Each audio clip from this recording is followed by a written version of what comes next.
Hi, I'm Andrew Smith. In the places where we work in SIM and in churches in New Zealand, we can do so much to gain converts through our gospel preaching and various programs, then lose those same people when they drift from their familiar surroundings and meet major challenges to their faith. Jesus tells us to love the Lord your God with all your heart and with all your soul and with all your mind. With this objective, how can we engage with modern Christian philosophical thought and apologetics in order that we do not lose people to their relationship with God? Later this year, I will be spending 3 months in the United Kingdom researching the area of apologetics and missions. Apologetics is a peculiar English word which derives from the Greek word apologia, which simply means having an answer for what we do and how we think, much like a legal defense in a law court. The Apostle Paul tells us this in 1 Peter 3:15.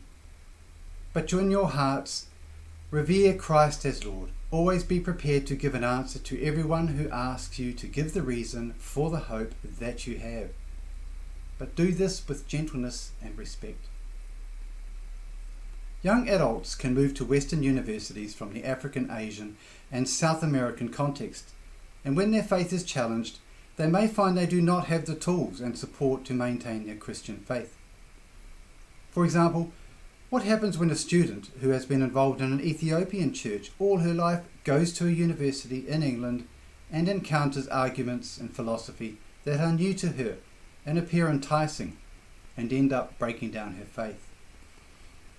In New Zealand, our high school and especially university students are having their faith challenged and stretched by often militant secular philosophies.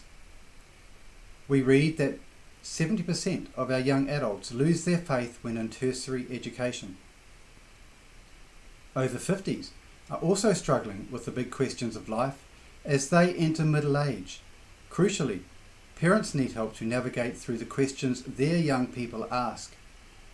This research will also be applied to our SIM, parents and missionary kids returning to their home countries and often meeting these same challenges. Losing our relationship with God and faith in Christianity does not need to happen.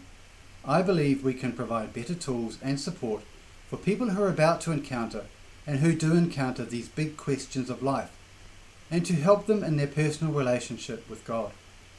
I believe that SIM and churches in New Zealand can provide these resources. Please avail yourself of the information on my website, research2016.com. Feel free to browse and ask me any questions you may have, and please consider joining with us in this vital research project by praying for and financially supporting us. Details to action this can be found at research2016.com. Thank you for watching.